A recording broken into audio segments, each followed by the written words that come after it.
Welcome to YouTube channel CTI master. स्वागत है आप सभी का फिर से एक नई वैकेंसी अपडेट में। आज हम बात करेंगे एनपीसीआईएल की ओर से आईटीआई वाले कैंडिडेट के लिए एक शानदार वैकेंसी। जो कैंडिडेट आईटीआई के हैं और एनपीसीआईएल के अंदर एज ए टेक्नीशियन, अभी जो वैकेंसी है वो टेक्नीशियन की नहीं है, लेकिन आने वाले समय पे आपको टेक्नीशियन की पोस्ट दी जाएगी और एक परमानेंट सेंट्रल गवर्नमेंट की ये जॉब है। और जो कैंडिडेट राजस्थान से बिलोंग करते हैं उनके लिए एक गोल्डन अपॉर्चुनिटी है। ऑल ओवर इंडिया से कैंडिडेट अप्लाई कर सकते हैं, लेकिन ये जो वैकेंसी आई है वो रावतभाटा राजस्थान साइट के लिए आई है और बाद में जो है आपका ऑल ओवर इंडिया कहीं पे भी ट्रांसफर भी हो सकता है। तो ऑल ओवर इंडिया से कैंडिडेट अप्लाई कर सकते हैं, लेकिन अगर आप राजस्थान से बिलोंग करते हो, रावतभाटा चित्तौड़गढ़ के अंदर पड़ता है, ठीक है, तो उनके लिए ये गोल्डन अपॉर्चुनिटी है। Nuclear power corporation of India limited की ओर से आईटीआई वाले कैंडिडेट के लिए शानदार वैकेंसी। कैसे अप्लाई करना है, क्या सिलेक्शन प्रोसेस है, सैलरी कितना मिलने वाला है, आफ्टर 2 ईयर प्रोबेशन पूरा होने के बाद सैलरी कितना मिलेगा, जॉब ज्वाइन करने से पहले कॉन्ट्रैक्ट आपसे साइन कराया जाएगा, उसके बारे में बात करेंगे। एग्जाम पैटर्न जो है वो कैसा रहने वाला है उसके बारे में बात करेंगे। तो काफ़ी इंपॉर्टेंट वीडियो होने वाला है आईटीआई वाले कैंडिडेट के लिए। चैनल पर अगर नए हो तो चैनल सब्सक्राइब कर लेना, वीडियो को लाइक करना, अपने दोस्तों से ज़्यादा शेयर करना। इस चैनल पर हम आपको ऑल ओवर इंडिया आईटीआई और आईटीआई अनुदेशक और आईटीआई से रिलेटेड जॉब अपडेट देते रहते हैं। उनकी तैयारी कैसे करनी चाहिए, ये सारी अपडेट इस चैनल पर हम आपको प्रोवाइड कराते हैं। तो आइए स्टार्ट करते हैं वीडियो। स्क्रीन पे आप देख सकते हो nuclear power corporation of India limited, ये भारत सरकार का पीएसयू है जो, और ये जो वैकेंसी आई है वो रावतभाटा साइट के अंदर आई है जो राजस्थान के अंदर है, ठीक है।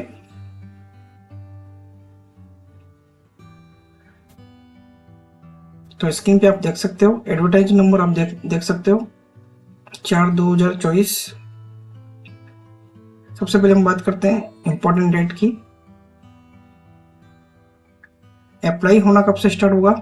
22 अगस्त 2024 से, ठीक है। तो 22 अगस्त 2024 से एप्लीकेशन फॉर्म भरना स्टार्ट होंगे और लास्ट डेट है इसका 11 सितंबर 2024। तो डेट आपको याद रखनी है। आईटीआई वाले कैंडिडेट के लिए काफ़ी अच्छी वैकेंसी है ये, और स्पेशली राजस्थान से जो बिलोंग करते हैं उनके लिए एक बम्पर वैकेंसी है और बहुत ही अच्छी अपॉर्चुनिटी है रावतभाटा चित्तौड़गढ़ राजस्थान के अंदर जॉब करने की।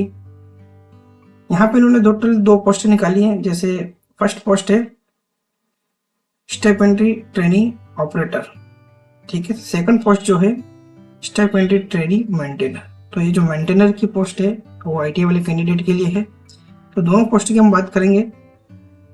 ऑपरेटर वाली जो पोस्ट है उसकी टोटल 152 पोस्ट है और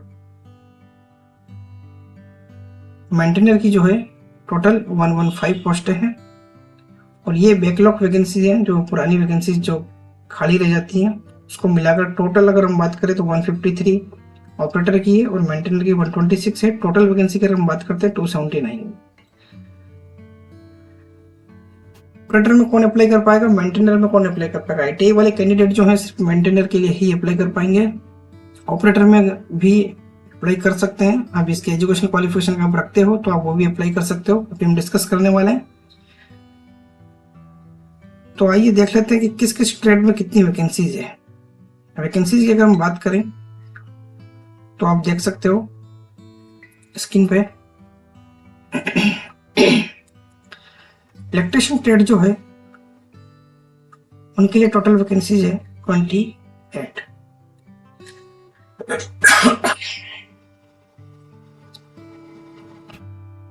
28 वैकेंसीज है इलेक्ट्रिशियन ट्रेड वाले कैंडिडेट के लिए। उसमें से एससी वाले कैंडिडेट के लिए 4 है, एसटी के लिए 3 है, ओबीसी के लिए 5 है, ईडब्ल्यूएस के लिए 3 है, अनरिजर्व्ड की 11 पोस्ट है, ठीक है। और ये बैकलॉग वैकेंसीज हैं, तो टोटल मिला के 28 वैकेंसीज है। ये पीडीएफ आपको हमारे टेलीग्राम चैनल पे अवेलेबल करा दिया जाएगा। वहां से आपको अप्लाई करने से पहले अपना ट्रेड देखना है और ट्रेड के बाद अपना किस कैटेगरी में कितनी वैकेंसी है उस हिसाब से अपना अप्लाई करना है। तो फिटर देख सकते हो। नेक्स्ट फिटर के लिए टोटल 54 पोस्ट हैं, ठीक है। अनरिजर्व की 21 पोस्ट हैं। अदर कैटेगरी भी आप देख सकते हो। इलेक्ट्रॉनिक्स के अंदर टोटल 8 पोस्ट हैं और बैकलॉग को मिलाकर टोटल 14 में। बैकलॉग मतलब पुरानी वैकेंसी जब आई होगी तब ये वैकेंसी फिल नहीं होगी तो वापस इस वैकेंसी के साथ मर्ज होकर निकाली गई है, ठीक है। तो टोटल 14 वैकेंसी इलेक्ट्रॉनिक्स के अंदर, ठीक है। ऐसे इंस्ट्रूमेंटेशन के अंदर टोटल 26 पोस्ट है। इंस्ट्रूमेंटेशन के अंदर मशीनिस्ट या टर्नर के अंदर टोटल 2 पोस्ट हैं। वेल्डर के अंदर टोटल 2 पोस्ट हैं। तो टोटल 126 पोस्टें निकाली गई हैं मेंटेनर के लिए, जिसपे आईटीआई वाले कैंडिडेट अप्लाई कर सकते हैं, ठीक है।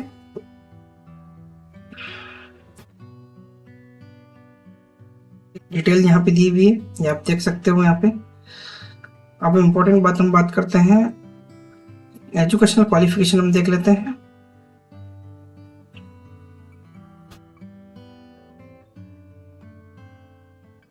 सारी डिटेल आपको अप्लाई करने से पहले पढ़नी है। जो इम्पोर्टेंट चीजें हैं वो मैं बताने वाला हूँ आपको। सैलरी की हम बात कर लेते हैं। सैलरी कितने मिलने वाली है आपको। सैलरी जो है, जो फर्स्ट पोस्ट थी ऑपरेटर वाली और सेकंड पोस्ट थी मेंटेनर वाली, ठीक है। दोनों को सैलरी जो है यहाँ पे दी हुई है। प्रथम वर्ष जो है आपको 20,000 रुपये प्रति माह दिया जाएगा और सेकंड साल जो है आपको 22,000 रुपये प्रति माह दिया जाएगा। ये आपका प्रोबेशन पीरियड का सैलरी है, ठीक है। तो 20,000 रुपये फर्स्ट ईयर में, 22,000 रुपये सेकंड ईयर में। और उसके बाद ये आपका प्रोबेशन पूरा होने के बाद आपको टेक्नीशियन बी की पोस्ट पे परमानेंट कर दिया जाएगा। लेवल 3 की ये पोस्ट है, ठीक है। इसमें आप देख सकते हो आपका बेसिक पे 21,700 और उसमें आपका डीए 50% डीए हो जाएगा 10,850। टोटल सैलरी आपकी हो जाएगी 32,550, ठीक है। तो ये 2 साल पूरा करने के बाद आपको टेक्नीशियन बी की पोस्ट पर परमानेंट किया जाएगा और सेंट्रल गवर्नमेंट का जो लेवल 3 है ग्रुप सी, उस पोस्ट पे आपको 21,700 बेसिक पे और साथ में डीए और साथ में जो भी भत्ते हैं वो सभी मिलकर आपको सैलरी दी जाएगी। और सैलरी आपके सामने 32,550 आपको मिलने वाली है। उसके बाद जो भी कटौती होती है वो कट के आपको फाइनल जो आपको सैलरी है लगभग इतनी मिलने वाली है, ठीक है। और भी जो सारे अलाउंसेस वगैरह वो सारे यहाँ पे दिए हुए हैं, आप स्क्रीन पे देख सकते हो, ओके। आयु सीमा, एज लिमिट काफी इंपॉर्टेंट है। जो बच्चे अप्लाई करेंगे उनके लिए एज लिमिट क्या है, यहाँ पे क्लियर मेंशन कर दिया है कि जो लास्ट डेट है फॉर्म भरने की 11 सितंबर 2024, तब तक आपकी एज जो है 18 से 24 मतलब अनरिजर्व कैटेगरी के लिए। किसके लिए? ये अनरिजर्व कैटेगरी के लिए है। मतलब जो कैंडिडेट मिनिमम 18 साल है और मैक्सिमम 24 साल, अनरिजर्व कैटेगरी वाले कब 11 सितंबर 2024 लास्ट डेट का फॉर्म भरने तक अगर इस डेट में हो, आपकी एज है 24 साल है 11 सितंबर 2024 से पहले तो आप अप्लाई कर सकते हो। और मिनिमम 18 साल भी होनी चाहिए, 18 से कम वाले कैंडिडेट भी अप्लाई नहीं कर सकते, ठीक है। अभी अनरिजर्व कैटेगरी की है। अगर आप SC/ST से बिलोंग करते हो तो आप 5 साल की छूट दे दी जाएगी, यानी 24 साल जनरल की है तो 5 साल की छूट देंगे, 29 आपके लिए हो जाएगी SC वाली कैटेगरी के लिए। ऐसे ही OBC वाली कैटेगरी को 3 साल छूट दी जाएगी, तो 24 + 3 27 साल OBC वाली कैटेगरी के लिए हो जाएगी, ठीक है। ऐसे ही कई तरीके की और यहाँ पे छूट दी गई है। अगर आप किसी चीज से बिलोंग करते हो, एक सर्विसमैन हो, दिव्यांग हो, तो आपको छूट देने की यहाँ पे प्रावधान रखे गए हैं। तो आप यहाँ पे देख सकते हो मेन जो था मैंने बता दिया, जनरल और OBC और SC/ST, ठीक है। 24 जो है जनरल वाले कैंडिडेट के लिए, SC/ST वाले कैंडिडेट के लिए 29 है, OBC कैंडिडेट के लिए 27 है, ओके। ये और भी यहाँ पे अलग अलग प्रावधान दिए गए हैं। अगर आप किसी कैटेगरी से बिलोंग करते हो तो आपको जो छूट मिल सकती है वो आप देखना है, उसके बाद अप्लाई करना है, ठीक है। तो जो कैंडिडेट फ्रेशर IT 10th के बाद ITI किए हैं और यहाँ पे अप्लाई कर सकते हैं। प्लेस ऑफ पोस्टिंग, ठीक है, पोस्टिंग आपको कहाँ मिलने वाली है? इनिशियली आपको जो पोस्टिंग है वो रावतबाटा राजस्थान में मिलेगी, ठीक है। उसके बाद बाद में आपका ऑल ओवर इंडिया भी ट्रांसफर हो सकता है, ठीक है। अच्छा, पीरियड ऑफ ट्रेनिंग मतलब प्रशिक्षण की अवधि यानी प्रोबेशन आपका 2 साल का रहने वाला है, ठीक है, 2 साल का आपका रहने वाला है। उसके बाद यहाँ पे देखो मैंने बात करी थी कि आपको एक बॉन्ड साइन करना पड़ेगा, तो बॉन्ड क्या है ये?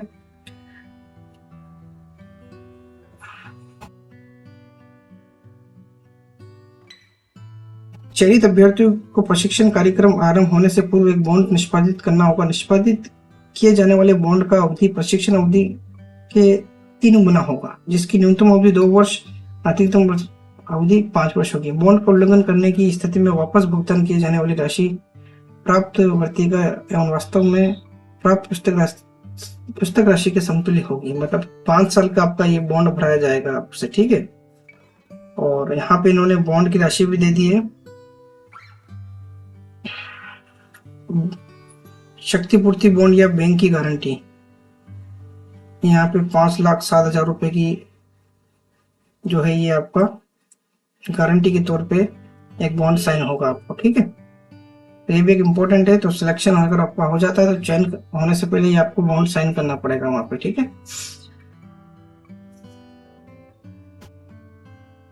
सिलेक्शन प्रोसेस की हम बात कर लेते हैं। अच्छा, एजुकेशनल क्वालिफिकेशन की हमने बात देखनी थी।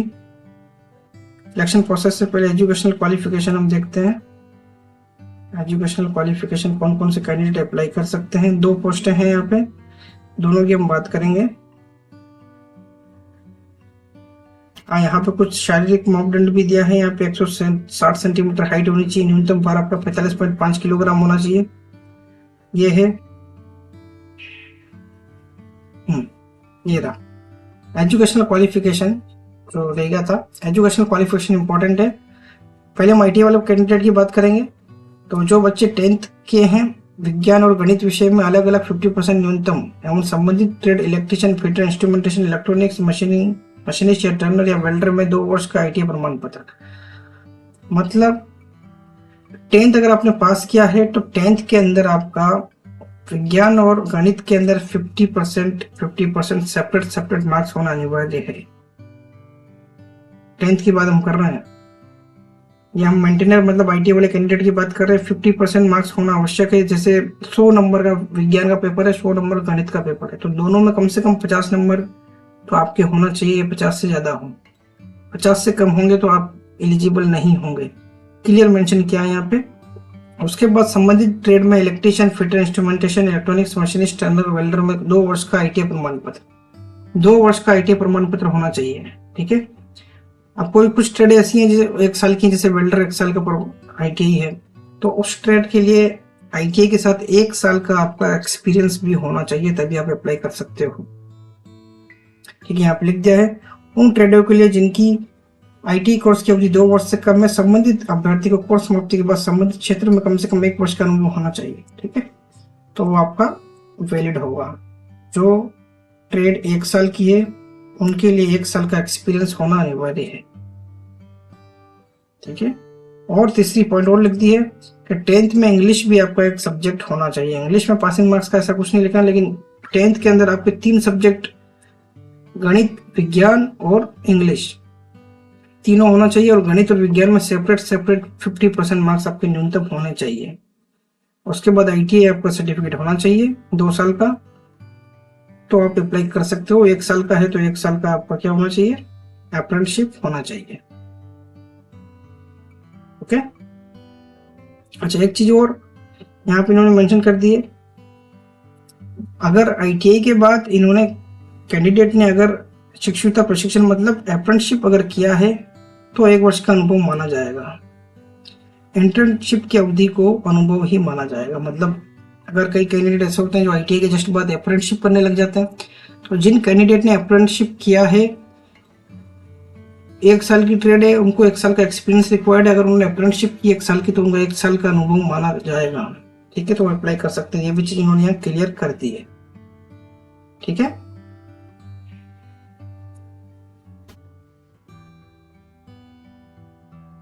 ये सारे पॉइंट यहाँ पे हमने क्लियर किए। अब हम बात करते हैं एग्जाम पैटर्न की बात कर लेते हैं, ठीक है।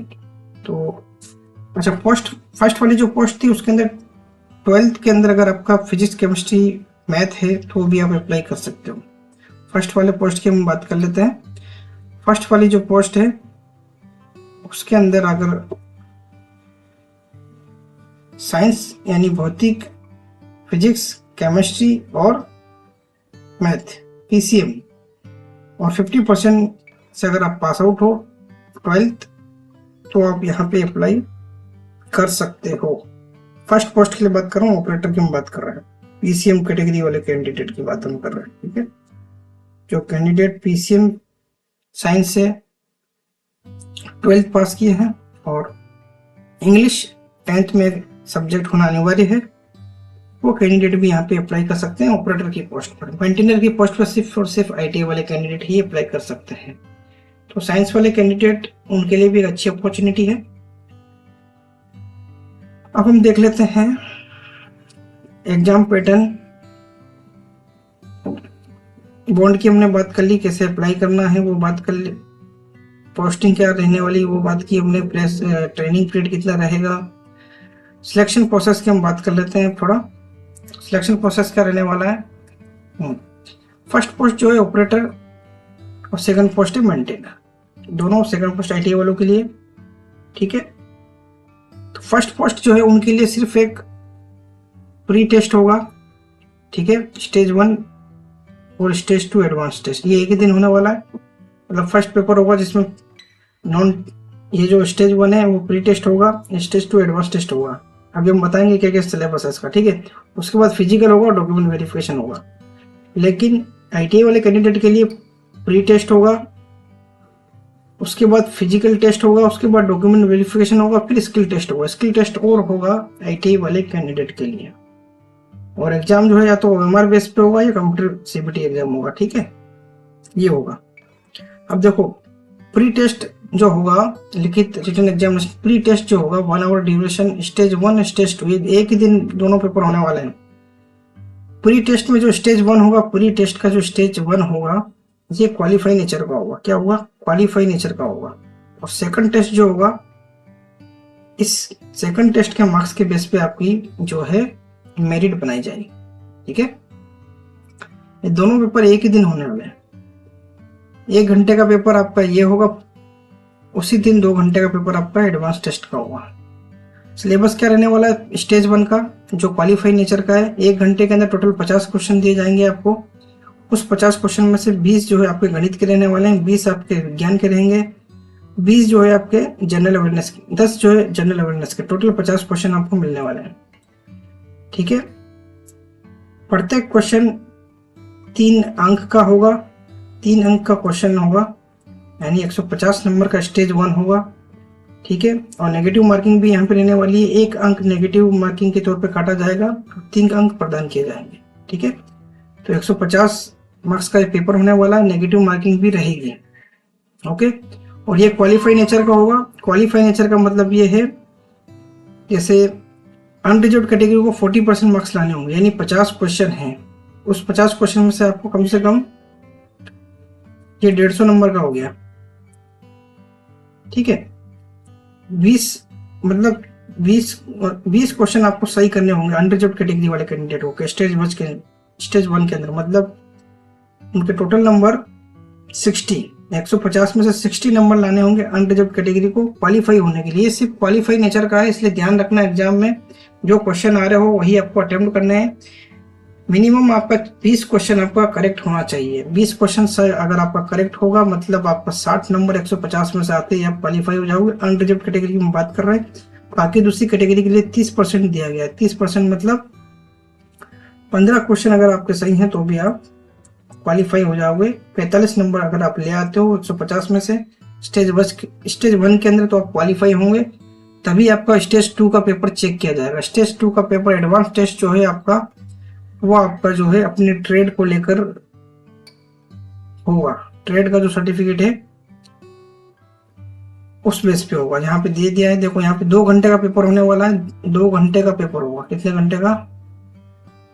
2 घंटे का पेपर होने वाला है। ओके। और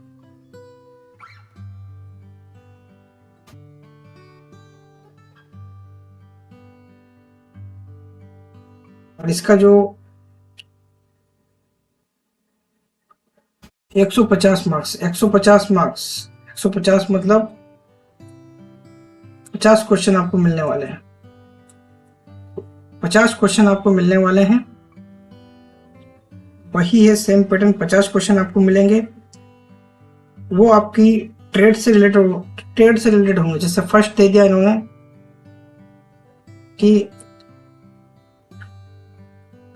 HSC और ISC मतलब जो ऑपरेटर वाली वैकेंसी है उनके लिए जो सिलेबस होगा वो उनका हायर सेकेंडरी लेवल और जो सीनियर सेकेंडरी है उस लेवल का होने वाला है। ठीक है, उनके लिए टोटल 50 क्वेश्चन रहेंगे। और ITI वाले कैंडिडेट के लिए जो ऑपरेटर मेंटेनर वाली पोस्ट है उनके लिए उनका अपना रेस्पेक्टिव ट्रेड होगा, उससे टोटल 50 क्वेश्चन पूछे जाएंगे। दोनों ट्रेडों का अलग अलग मैं बता रहा हूँ, है ना। दोनों पोस्टों का ऑपरेटर का अलग है, मेंटेनर का अलग है। मेंटेनर के अंदर अपनी जो आपकी जो ITI की ट्रेड है उससे टोटल 50 क्वेश्चन पूछे जाएंगे। उस 50 क्वेश्चन में से आपके जो नंबर आएंगे उस बेस पे आपकी मेरिट तैयार की जाएगी। ठीक है, नेगेटिव मार्किंग होगी यहाँ पे। प्रत्येक प्रश्न 3 अंक का होगा और 1 अंक नेगेटिव काटा जाएगा। ठीक है, मतलब 1/3 की नेगेटिव मार्किंग कह सकते हैं उसको। ठीक है, ठीक है, तो प्रत्येक सही उत्तर के लिए 3 अंक प्रदान किया जाएगा और एक गलत उत्तर के लिए 1 अंक काटा जाएगा। ठीक है, तो ये आपकी नेगेटिव मार्किंग भी रहने वाली है और मिनिमम क्वालिफाइंग मार्क्स भी यहाँ पे दे दिए हैं। ठीक है, कि जनरल कैटेगरी के लिए कम से कम 30% मार्क्स तो लाना ही है तभी आपको सिलेक्शन होगा। तो ये तो पॉसिबल नहीं है क्योंकि मेरिट तो हाई जाती है। तो आई होप आप समझ गए होंगे एग्जाम कैसे होने वाला है। ठीक है, ये पूरा मैंने समझा दिया है।